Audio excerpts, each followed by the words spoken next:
Hello, and welcome to another episode of Chat with the Chaplain. My name is Father Shaz Turnquest, and I'm the chaplain here at St. Paul's College here in Hong Kong, China. And it is my absolute delight to have as our guest today Mr. Andy Lau. Mr. Andy Lau is the chairman of the Alumni Association. He is an old boy of the college, and it is an absolute privilege and a pleasure to have you here with us today, Andy. Welcome to the program. Thank you very much, Father Shah.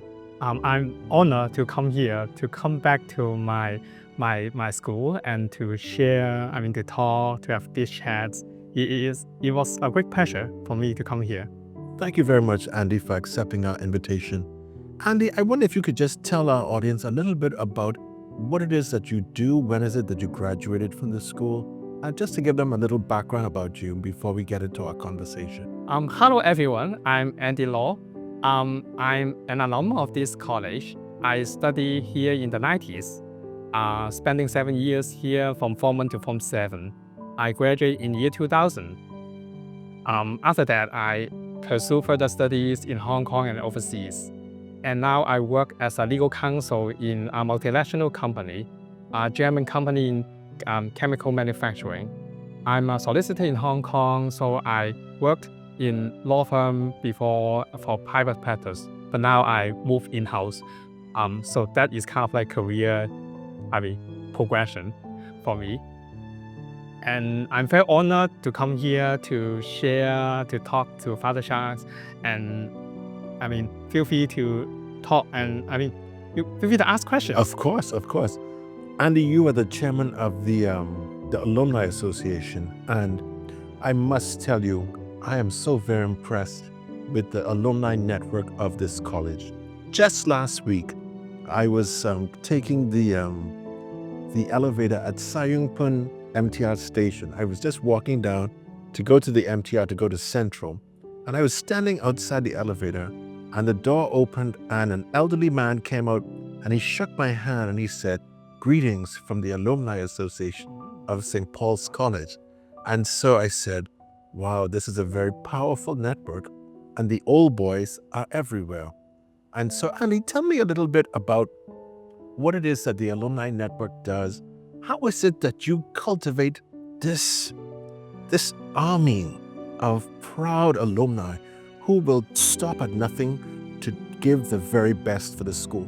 What is the secret? What is it that you do, and how do you manage all of this? Well, I won't say that I manage, because it's really every alumni who contributes to the Alumni Association. I think every alumni are proud of being part of St. Paul's College, because it's a very good school in Hong Kong. And it's talking about, I think for me, like Alumni Network is like an extension or even expansion of the student life at St. Paul's College. But we are becoming more and more, we are mature, we are leaders in society. Many people are taking the leading role, doing very exciting things and good thing, contribution to Hong Kong. And we group together, and because we see people are so interesting.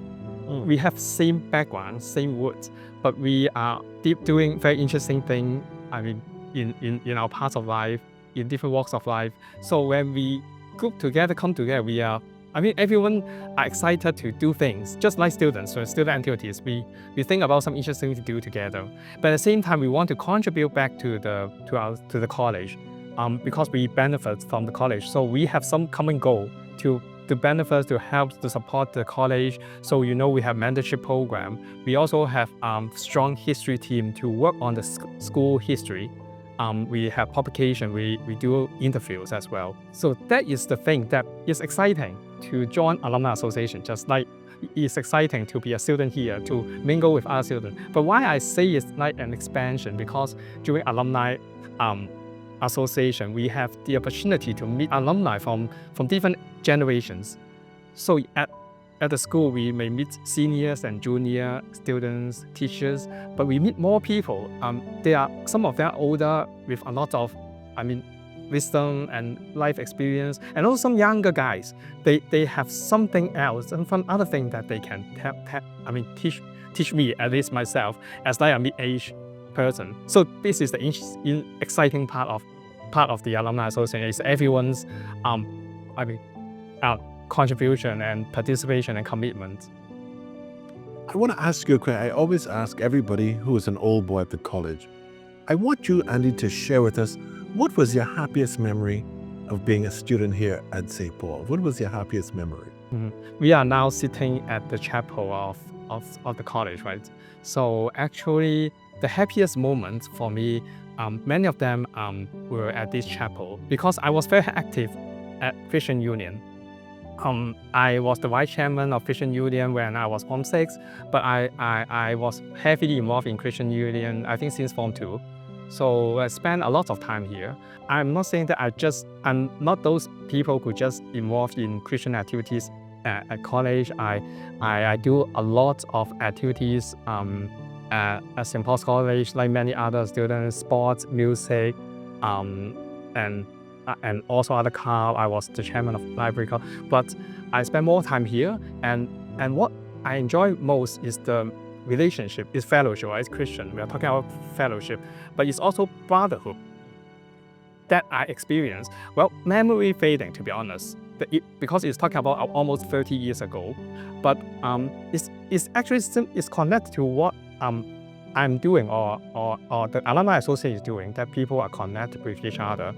So at Christian Union, what I like most is when I'm a junior student, I can learn and chit chat with senior schoolmates. They are bigger brother, so I learn from them, and I've got encouragement from them a lot. Then when I'm becoming senior Form 4, Form 5, Form 6, I also doing the same to those junior students. Encouraging them, like mentoring them, sharing about my experience, my life. This kind of fellowship was very good. I may not keep all the relationship with all of them, those member of Christian Union, that because it has been many years now. But I mean, I still know some of them. This kind of relationship, fellowship, and even some kind of mentorship that I like most. And now we are actually doing similar thing at Alumni Association. We are supporting alumni. We are coming back to do mentorship. It's also kind of like brotherhood. Yeah, so that will be my. That's very interesting. Everybody always talks about this strong sense of a brotherhood, and that is what makes St. Paul such a powerful entity within the Hong Kong society. I want to ask you, you were very, very involved with the Christian Union, and what would you say the Christian influence of this school, how has it helped to shape you as a person after you've left school and you've integrated into society, you've gone into a career? How has the Christian values and the ethos of the school, how has it helped to shape and form you into the person that you are?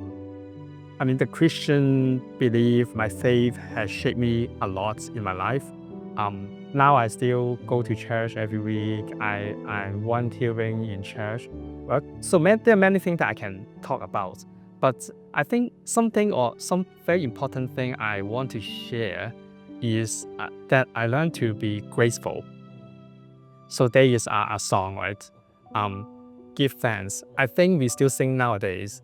And this is one of my favorite songs. The first line is like, give thanks with a grateful heart.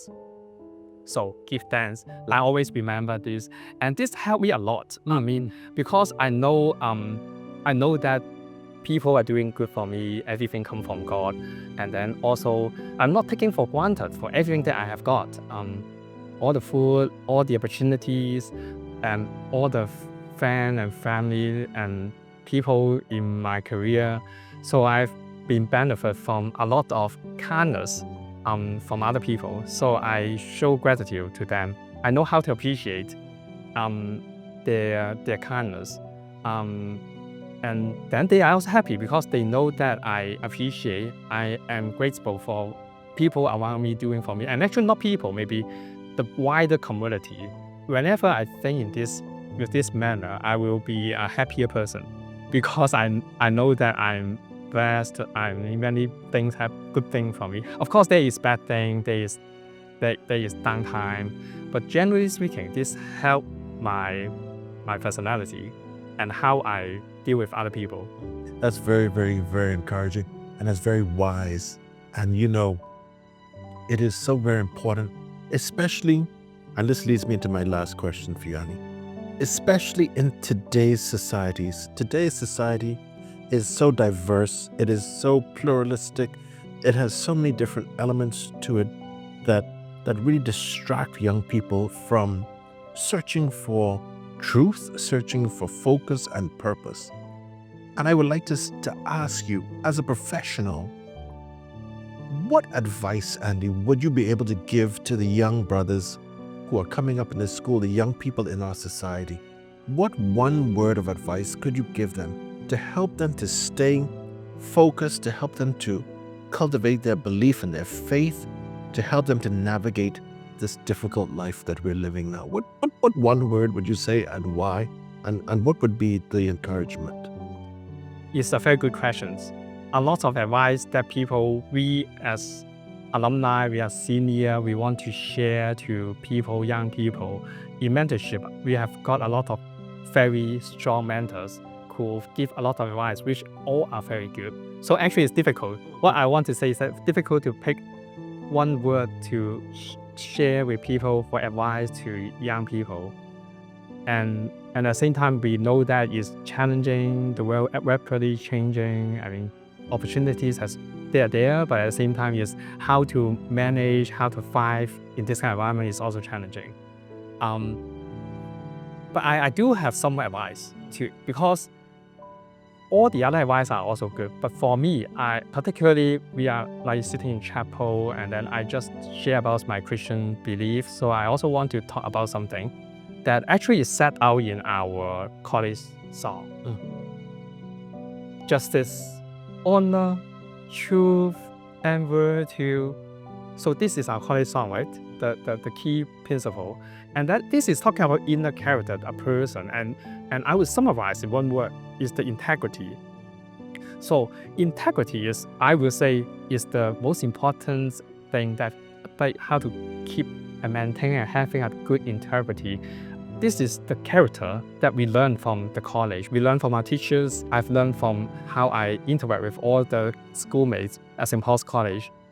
And then having integrity may not guarantee you to be successful, but at least you will guarantee that you won't be failed. Because without integrity, I'm guaranteed that you will very likely to be failed. We are living with other people interacting, and the key is to win. People trust you. Know that you will do things upright, do good, and be a reliable person. You won't doing something dirty. Otherwise, people won't work with you, even though you are very smart, you have a lot of skill sets. And actually, this is also about relationship, even romantic relationship or family relationship. Ladies are looking for guys who have integrity. I would say, well, there are some criteria, maybe along this, like handsome or whatsoever, but actually very very key assessment when people are looking for the other half, or girlfriend or boyfriend.